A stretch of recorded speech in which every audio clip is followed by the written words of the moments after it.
ಕಲ್ಯಾಣ ಕರ್ನಾಟಕ ರಕ್ಷಣಾ ವೇದಿಕೆ ವತಿಯಿಂದ ಮಾನ್ಯ ಎ.ಸಿ. ಮೇಡಮ್ ಅವರಿಗೆ ಯಾವ ವಿಶೇಷ ಭೂ ಸ್ವಾಧೀನಾಧಿಕಾರಿಗಳ ವಿರುದ್ಧ ನಾವು ಜಿಲ್ಲಾಧಿಕಾರಿಗೆ ಕಂಪ್ಲೇಂಟ್ ಮಾಡಿದ್ವಿ. ಅದರ ಪ್ರಯುಕ್ತ ಒಂದು ಎನ್ಕ್ವೈರಿ ಕಮಿಟಿ ಮಾಡಿದರು ಜಿಲ್ಲಾಧಿಕಾರಿಗಳು. ಅದರಲ್ಲಿ ಒಂದು 5 ಮಂದಿ ಹೆಸರು 5-6 ಮಂದಿ ಹೆಸರಿನಾಗ ಕಂಪ್ಲೇಂಟ್ ಇತ್ತು. ಆದರೆ ಇವು ಮೇಡಮ್ ಅವ್ರು ಏನು ಮಾಡಿದ್ದಾರೆ, ಅದರಲ್ಲಿ ನಮ್ಮ ಅಧ್ಯಕ್ಷರಂಥ ಸಂದೀಪ್ ಭರಣಿ ಮತ್ತು ನಾನು ಕೊಟ್ಟಿರ್ತಂಥ ಕಂಪ್ಲೇಂಟ್ ಬಿಟ್ಟು ಉಳಿದವರಿಗೆ ನೋಟಿಸ್ ಮಾಡಿ ಒಂದು ಎನ್ಕ್ವೈರಿ ಮಾಡ್ತಾಯಿದ್ದಾರೆ. ಇದು ಖಂಡನೀಯ ಅಂತ ಹೇಳ್ತೀನಿ. ಮೇನ್ ದಾಖಲಾತಿ ಏನಪ್ಪ ಅದು ನಮ್ಮ ಹತ್ರ ಇದ್ದಾವೆ. ಸುಮಾರು 2 ವರ್ಷಗಳಿಂದ ಅವ್ರ ವಿರುದ್ಧ ಹೋರಾಟ ಮಾಡ್ತಾಯಿದ್ದೀವಿ. ಆದ್ರೆ ಅವರು ಯಾವುದೇ ಏನಪ್ಪ ಅಂತಂದ್ರೆ ಇದಕ್ಕೆ ಒಂದು ಸ್ಪಂದನೆ ನೀಡಿಲ್ಲ. ನಮ್ಮ ಮನವಿ ಜಿಲ್ಲಾಧಿಕಾರಿಗಳು ಇವತ್ತು ನ್ಯೂಸ್ ಕರೆದು 3 ನೋಟಿಸ್ ಕೊಟ್ಟರು ಜಿಲ್ಲಾಧಿಕಾರಿಗಳಿಗೆ ಏನಪ್ಪ ಅಂತ ಪತ್ರಕ್ಕೂ ಯಾವುದೇ ಒಂದು ಕವಡೆ ಕಾಸಿನ ಕಿಮ್ಮತ್ತು ಕೊಟ್ಟಿಲ್ಲ. ಅದೇ ರೀತಿಯಾಗಿ ಸಣ್ಣ ನೀರಾವರಿ ಇಲಾಖೆ ಚೀಫ್ ಸೆಕ್ರೆಟರಿ ಅವ್ರನ್ನೂ ನೋಟಿಸ್ ಮಾಡಿದ್ದಾರೆ, ಅವರಿಗೆ ಅದಕ್ಕೂ ಆನ್ಸರ್ ಮಾಡಿಲ್ಲ. ಅದೇ ರೀತಿಯಾಗಿ ನೀರಾವರಿ ನಿಗಮದಿಂದ ನೋಟಿಸ್ ಆಗಿವೆ, ಅದಕ್ಕೂ ಆನ್ಸರ್ ಮಾಡಿಲ್ಲ.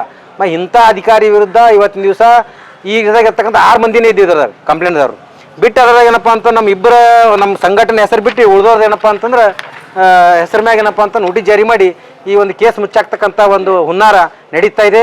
ಆದ ಕಾರಣ ಇದು ಏನೇ ಆಗಲಿ ಇದಕ್ಕೆ ನಾನು ಬಿಡೋದಿಲ್ಲ. ನಮ್ಮ ಸಂಘಟನೆಯಿಂದ ಮುಂಬರುವ ದಿನಗಳಲ್ಲಿ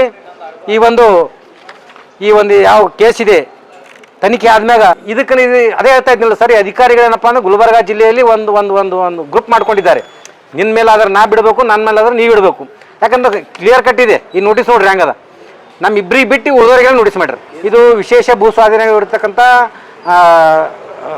ಕೆಲವೊಂದು ಆರೋಪಗಳಿವೆ, ಭ್ರಷ್ಟಾಚಾರ ಮತ್ತು ಈ ತಮ್ಮ ಅಧಿಕಾರ ವ್ಯಾಪ್ತಿ ಮೀರಿ ಮಾಡಿರ್ತಕ್ಕಂಥ ಕೆಲಸಗಳ ಬಗ್ಗೆ. ಬೆಂಗಳೂರು ತಕ್ಕ ನಾವು ಕಂಪ್ಲೇಂಟ್ ಮಾಡಿವಿ. ಮಾಡಿದ್ಮೇಲೆ ಬೆಂಗಳೂರಿನಿಂದ 124 ಮಾಡ್ರಂತೆ ಕಂದಾಯ ಇಲಾಖೆಯಿಂದ ಬಂದಿದೆ ಲೆಟರ್. ಅದೆಲ್ಲ ಬಿಟ್ಟು ಈಗ ಬರೀ 4 ಮಂದಿ ರೈತರದ್ದು ಯಾರ್ದೋ ಅವ್ರ ಬಳಿ ಯಾವುದೇ ದಾಖಲಾತಿ ಇಲ್ಲ. ಅವ್ರಿಗೆ ಸಿಕ್ಕಿದಂತ ಅಂಥವ್ರು ಕಂಪ್ಲೇಂಟ್ ಕೊಟ್ಟವ್ರ. ಆದ್ರೆ ಅಂಥವ್ರಿಗೆ ಕರೆಸಿ ಇವ್ರು ಈ ಎನ್ಕ್ವೈರಿ ಮಾಡ್ತಾ ಇದ್ದಾರೆ. ಈಗ ಆಲ್ರೆಡಿ 15 ತಾರೀಕು ಒಂದು ಎನ್ಕ್ವೈರಿ ಆಗ್ಯದ, 22 ತಾರೀಕು ಒಂದು ಎನ್ಕ್ವೈರಿ ಮಾಡ್ತಾರಂತ.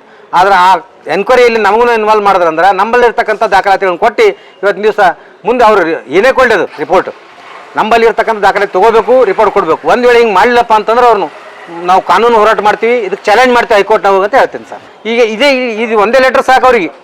ಇವತ್ತು ಜಿಲ್ಲಾಧಿಕಾರಿ ಕಳಿಸ್ತಕ್ಕಂಥ ಲೆಟರೇದಾಗ ಇರ್ತಕ್ಕಂಥ ಒಂದು 6 ಮಂದಿ 5-6 ಮಂದಿ ಹೆಸರು ಅದ ಇಬ್ಬರಿಗೆ ಬಿಡ್ತಾರೆ. ಅವ್ರು ಬಿಟ್ಟು 4 ಮಂದಿ ಹೆಸರು ಹಾಕ್ತಾರೆ, ಹಾಕಿ ನೋಟಿಸ್ ಜಾರಿ ಮಾಡ್ತಾರೆ ಅವ್ರು.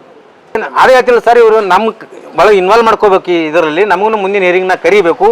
ಒಂದು ವೇಳೆ ಕರಿಲ್ಲ ಅಂದ್ರೆ ಈಗೇನಾದ್ರೂ ಇವರು ಏನಪ್ಪ ರಿಪೋರ್ಟ್ ಹಾಕಿದ್ರು ಅಂದ್ರೆ ನಾವು ಮುಂಬರುವ ದಿನಗಳಲ್ಲಿ ಇದು ಕಾನೂನು ಹೋರಾಟ ಮಾಡ್ತೀವಿ, ಇದಕ್ಕೆ ಚಾಲೆಂಜ್ ಮಾಡ್ತೀವಿ ನಾವು ಹೈಕೋರ್ಟ್ನಾಗ ಅಂತ ಹೇಳ್ತೀನಿ ಸರ್. ಶಿವಲಿಂಗ ಅಡಿಮನಿ, ಕಲ್ಯಾಣ ಕರ್ನಾಟಕ ರಕ್ಷಣಾ ವೇದಿಕೆ.